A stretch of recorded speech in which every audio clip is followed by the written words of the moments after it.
Hello everyone. इस video में हम करेंगे एक्सरसाइज 2.5 का सम नंबर 9, 10, 11 एंड 12।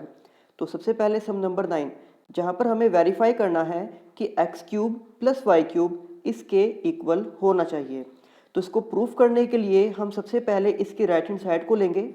यहाँ पर आप देख सकते हो कि राइट हैंड साइड में एक ब्रैकेट के अंदर है एक्स प्लस वाई और दूसरे में है x square minus x y plus y square, यानी कि हम इन दोनों को एक दूसरे के साथ मल्टीप्लाई करेंगे।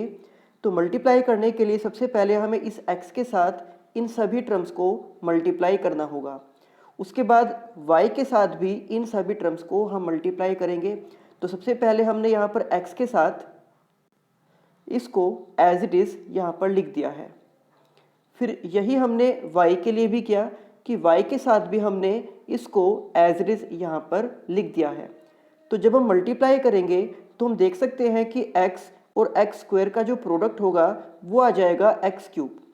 इसी तरह से फिर x और माइनस एक्स वाई का जो प्रोडक्ट होगा कि जब हम x को मल्टीप्लाई करते हैं एक्स वाई के साथ तो यहाँ पर 2 बार x है, इसलिए x का स्क्वायर हो जाएगा और उसके साथ में आएगा y। लेकिन यहाँ पर साइन माइनस का है तो इसलिए हम इसको माइनस में लिखेंगे, यानी कि माइनस एक्स स्क्वायर वाई। फिर जब हम x को मल्टीप्लाई करेंगे y स्क्वायर के साथ तो इनका प्रोडक्ट आ जाएगा एक्स वाई स्क्वायर। इसी तरह से जब हम y को x स्क्वायर के साथ मल्टीप्लाई करेंगे तो इनका प्रोडक्ट हम लिख देंगे एक्स स्क्वायर वाई। और जब हम y को मल्टीप्लाई करेंगे माइनस एक्स वाई से तो y को एक्स वाई से मल्टीप्लाई करने पर, क्योंकि यहाँ 2 बार y है तो इसलिए ये बन जाएगा x y square.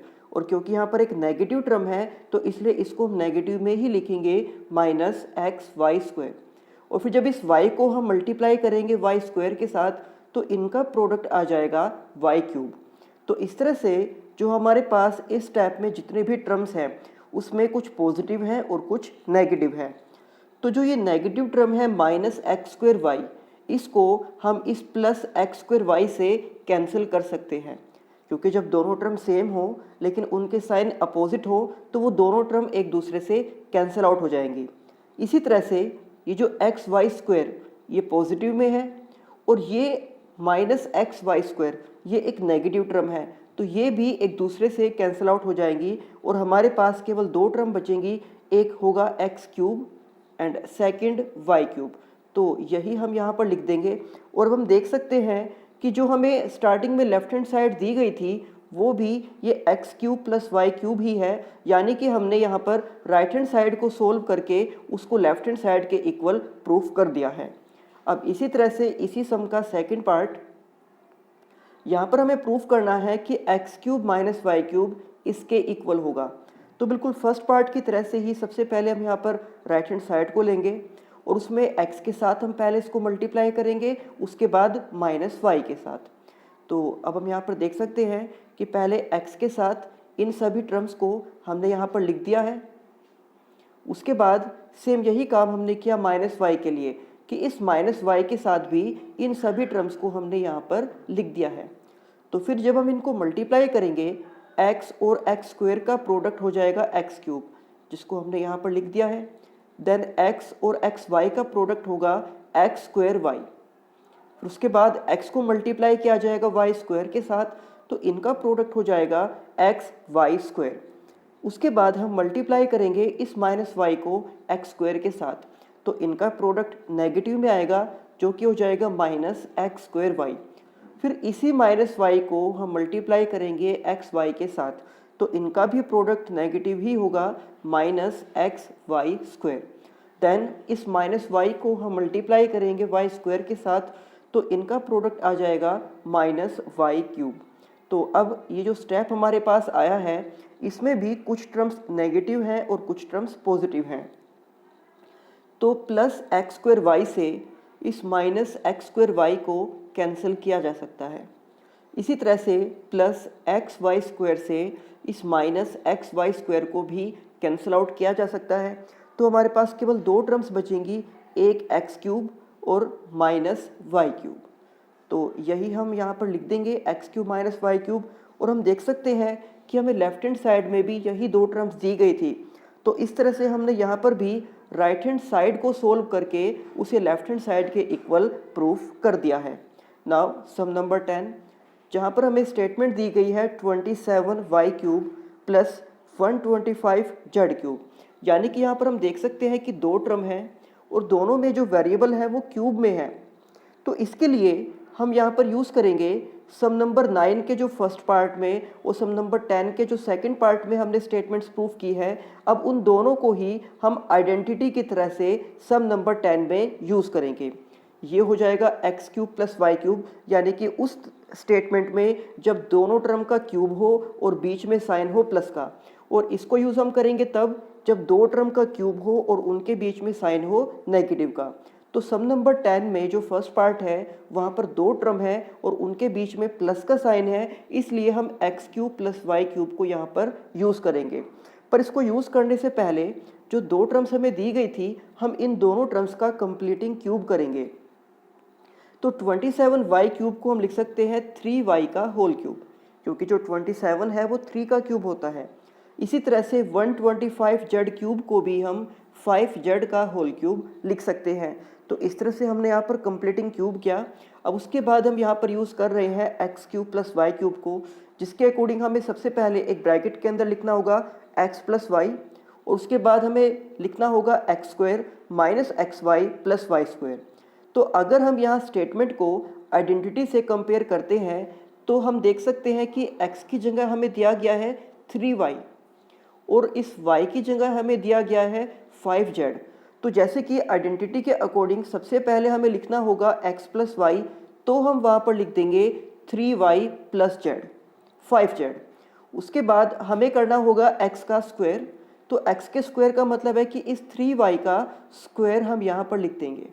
Then minus x Y, यानी कि x और y का प्रोडक्ट और वो भी नेगेटिव साइन के साथ, तो हम यहाँ पर माइनस का साइन लगाकर 3y और 5z का प्रोडक्ट लिख देंगे। देन लास्ट में y का स्क्वायर, यानी कि इस 5z का स्क्वायर। तो जब इसको सोल्व किया जाएगा, फर्स्ट ब्रैकेट के अंदर जो ये दो टर्म है ये तो एज इट इज़ हम लिखेंगे, पर सेकंड ब्रैकेट के अंदर जो 3y का स्क्वायर है उसको ओपन करके हम लिख सकते हैं 9y स्क्वायर। देन 3y और 5z का जो प्रोडक्ट होगा वो हो जाएगा 15yz, एंड 5z का जो स्क्वायर होगा वो बन जाएगा 25z स्क्वायर। तो इस तरह से इस पार्ट का ये आंसर हमें मिल गया है। अब इसके बाद सेकंड पार्ट, जहाँ पर हमें स्टेटमेंट दी गई है 64m cube minus 343n cube. तो यहाँ पर भी दो टर्म है क्यूब के फॉर्म में और उनके बीच में साइन है माइनस का, तो इसलिए हम यहाँ पर यूज़ करेंगे x cube minus y cube.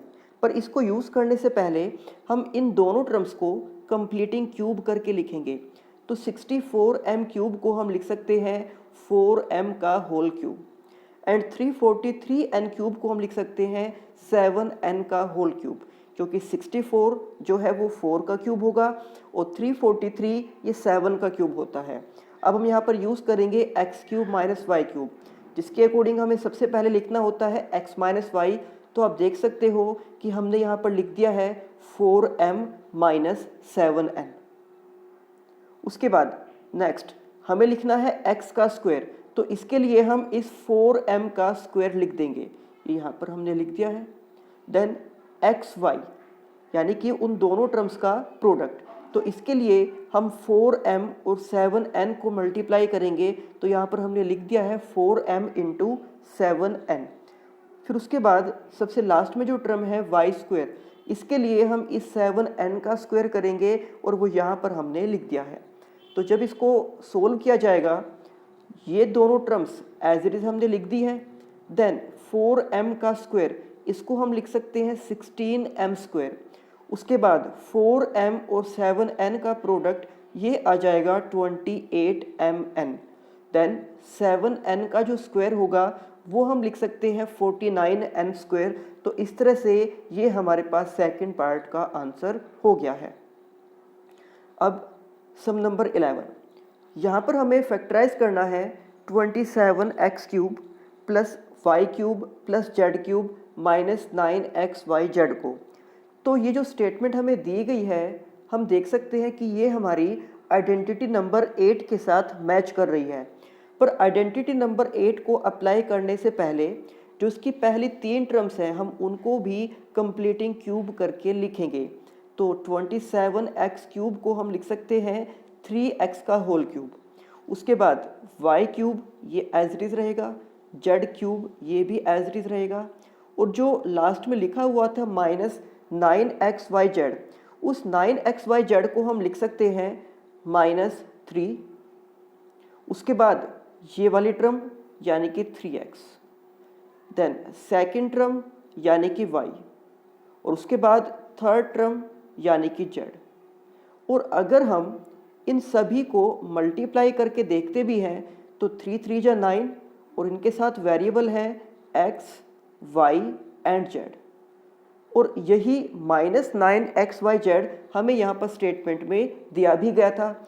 तो इस तरह से हमने यहाँ पर इस स्टेटमेंट की जो टर्म्स हैं उनको कंप्लीटिंग क्यूब करके लिख दिया है। तो अब हम यहाँ पर यूज़ करेंगे आइडेंटिटी नंबर 8 को, जो कि है x³ + y³ + z³ - 3xyz। तो अगर हम अपनी स्टेटमेंट को आइडेंटिटी से कंपेयर करते हैं तो हमें x की जगह पर दिया गया है 3x, उसके बाद y की जगह पर y है और z की जगह पर ये z ही है। तो आइडेंटिटी को अप्लाई करने के लिए हमें सबसे पहले एक ब्रैकेट के अंदर लिखना होता है x + y + z को, यानी कि उन तीनों टर्म्स को जिनका की क्यूब किया गया है। तो इस तरह से एक ब्रैकेट के अंदर हम इन तीनों टर्म्स 3x, y और z को लिख देंगे। तो आप ये देख सकते हो कि हमने यहाँ लिख दिया है 3x + y + z। उसके बाद नेक्स्ट सेकंड ब्रैकेट में हम सबसे पहले x का स्क्वायर लिखते हैं। तो x का स्क्वायर यानी कि इस 3x का स्क्वायर जो यहाँ पर हमने लिख दिया है। इसके बाद y का स्क्वायर यानी कि इस y का स्क्वायर जो सेकंड टर्म में है। देन z का स्क्वायर यानी कि इस थर्ड टर्म इस z का स्क्वायर। इसके बाद हमें यहाँ पर दो दो टर्म्स को एक दूसरे के साथ मल्टीप्लाई करना होगा, जैसे कि सबसे पहले यहाँ पर -xy, यानी कि हम माइनस का साइन लगाकर यहाँ मल्टीप्लाई कर देंगे 3x और y को। तो यहाँ पर हमने लिख दिया है -3x × y। उसके बाद -yz, यानी कि माइनस का साइन लगाकर हमें सेकंड और थर्ड टर्म को मल्टीप्लाई करना होगा। तो यहाँ पर हमने लिख दिया है -yz। देन सबसे लास्ट में -zx, तो यहाँ पर भी माइनस का साइन लगाकर ये थर्ड और फर्स्ट टर्म का प्रोडक्ट यानी कि -z × 3x। तो जब इन सभी को सोल्व किया जाएगा तो पहले ब्रैकेट के अंदर जो तीन टर्म्स हैं उनको हम एज इट इज़ लिख देंगे 3x + y + z। उसके बाद नेक्स्ट जो टर्म्स थी हमारे पास 3x², उसको हम लिखेंगे 9x², y² ये एज इट इज़ यहाँ पर लिखा जाएगा, और z² भी। फिर इन तीनों को जब हम मल्टीप्लाई करेंगे 3x और y को तो इनका प्रोडक्ट आ जाएगा -3xy। फिर जब हम इन दोनों को मल्टीप्लाई करेंगे y और z को तो इनका प्रोडक्ट आ जाएगा -yz। फिर जब हम इनको मल्टीप्लाई करेंगे z, 3 और x को तो इनका प्रोडक्ट आ जाएगा -3zx। तो इस तरह से हमारे पास जो इस सम का आंसर है वो ये है, और इस सब में हमने आइडेंटिटी नंबर 8 को यूज़ किया है। सम नंबर 12, तो सम नंबर 9 की तरह से यहाँ पर भी हमें वेरीफाई करना है इसको कि ये जो है वो इसके इक्वल होना चाहिए। अब अगर हम देखें तो यहाँ पर इस स्टेटमेंट में जो लेफ्ट हैंड साइड है, ये लेफ्ट हैंड साइड बिल्कुल मैच कर रही है आइडेंटिटी नंबर 8 से, यानी कि इस सम में भी हमें कहीं ना कहीं आइडेंटिटी नंबर 8 को यूज़ करना होगा। पर उससे पहले हम यहाँ पर इसकी राइट हैंड साइड को सोल्व कर लेते हैं। सम नंबर 9 की तरह से ही हम इसकी राइट हैंड साइड को सोल्व करके इसकी लेफ्ट हैंड साइड के इक्वल शो कर देंगे। तो हमने सबसे पहले यहाँ पर इसकी राइट हैंड साइड को लिख दिया है। अब राइट हैंड साइड में 1/2 को एज इट इज़ हमने लिख दिया, x + y + z को भी एज इट इज़ हमने लिख दिया। पर उसके बाद जो x - y का स्क्वायर है इसको हम ओपन कर सकते हैं। इसके लिए हमारे पास आइडेंटिटी होती है कि x² - 2xy + y²। उसके बाद सेम यही आइडेंटिटी हम यूज़ करेंगे इस y - z² के लिए। तो इसको भी ओपन करके हम लिख सकते हैं y² minus 2yz plus z square. Then z minus x whole square को जब हम ओपन करेंगे सेम आइडेंटिटी का यूज़ करके, तो ये हमारे पास आ जाएगा Z square minus 2zx plus x square. तो इस तरह से हमने यहाँ पर इन तीनों स्क्वायर को ओपन कर दिया है। फर्स्ट स्क्वायर को ओपन करने के बाद ये तीन टर्म्स हमारे पास आई हैं, सेकंड को ओपन करने के बाद ये तीन टर्म्स हैं, और थर्ड को ओपन करने के बाद ये तीन टर्म्स हमारे पास आई हैं। इसके बाद हम इनमें से लाइक टर्म्स को कंबाइन करेंगे। तो नेक्स्ट स्टेप में इसको एज इट इज़ लिख दिया है हमने, पर यहाँ इस ब्रैकेट के अंदर हम देख सकते हैं कि x square plus x square, तो इनको ऐड करके बन जाएगा 2x स्क्वायर। इसी तरह से y square plus y square, इन दोनों को ऐड करके आ जाएगा 2y square. Then z square plus z square, तो इनको भी ऐड करके हम यहाँ पर लिख सकते हैं 2z स्क्वायर। फिर हमने लिखा है सभी नेगेटिव टर्म्स को, जैसे कि माइनस 2xy को हमने यहाँ पर लिख दिया, माइनस 2yz को हमने यहाँ पर लिख दिया, और माइनस 2zx को हमने यहाँ पर लिख दिया है। अब इसके बाद हम देख सकते हैं कि इस ब्रैकेट के अंदर जितनी भी टर्म्स हैं उन सभी का कोफिशिएंट है 2, तो उस 2 को कॉमन लिया जा सकता है, यानी कि इन सभी टर्म्स में से उस 2 को कॉमन लेकर हम बाहर लिख देंगे। तो बाहर उस 2 को हम जब 1 से मल्टीप्लाई करेंगे तो वहाँ पर लिखा जाएगा 2, डिवाइड में यानी कि डिनोमिनेटर में 2 पहले से ही है। तो इस तरह से इस ब्रैकेट के अंदर जो टर्म्स होंगी उनका कोफिशिएंट 2 हट जाएगा, क्योंकि उसको हमने बाहर कॉमन लेकर लिख दिया है। तो अब यहाँ पर जो टर्म्स होंगी वो बचेंगी x square plus y square plus z square minus x y minus y z minus z x. तो अब इस 2 से 2 को डिवाइड कर सकते हैं और हमारे पास सिर्फ ये स्टेटमेंट आ जाएगी। और ये जो स्टेटमेंट है ये आइडेंटिटी नंबर 8 की राइट हैंड साइड के साथ मैच कर रही है, तो इसलिए अब हम यहाँ पर आइडेंटिटी नंबर 8 को यूज़ करेंगे। तो हमने यहाँ पर आइडेंटिटी नंबर 8 को लिख दिया है कि by using x cube plus y cube plus z cube minus 3xyz। तो आप देख सकते हो कि इस आइडेंटिटी की जो राइट हैंड साइड है ये इस स्टेप के साथ मैच कर रही है। अगर ये दोनों एक दूसरे के इक्वल हैं तो हम इस स्टेप की जगह पर इस आइडेंटिटी की लेफ्ट हैंड साइड को लिख सकते हैं, क्योंकि अगर ये स्टेप इस आइडेंटिटी की राइट हैंड साइड से मैच कर रहा है तो इसकी जगह पर हम इसकी लेफ्ट हैंड साइड को भी लिख सकते हैं। तो इसीलिए इस आइडेंटिटी का यूज़ करते हुए हमने इस स्टेप को रिप्लेस कर दिया है उस आइडेंटिटी की लेफ्ट हैंड साइड से। और अब जो हमारे पास आया है कि x cube plus y cube plus z cube minus 3xyz, ये हमारी स्टेटमेंट की लेफ्ट हैंड साइड के इक्वल है। तो इस तरह से हम कह सकते हैं कि यहाँ पर हमने राइट हैंड साइड को सोल्व किया, उसमें आइडेंटिटी नंबर 8 का यूज़ किया और उसको इस लेफ्ट हैंड साइड के इक्वल हमने शो कर दिया। तो लास्ट में हम लिख सकते हैं हैंस द प्रूफ। तो ये थे इस एक्सरसाइज के 4 सम। अब इसी एक्सरसाइज के जो बाकी सम्स होंगे वो हम करेंगे हमारी नेक्स्ट वीडियो में। तब तक आप इन सम्स की अच्छे से प्रैक्टिस करना। तो मिलते हैं आपसे नेक्स्ट वीडियो में। Thank you.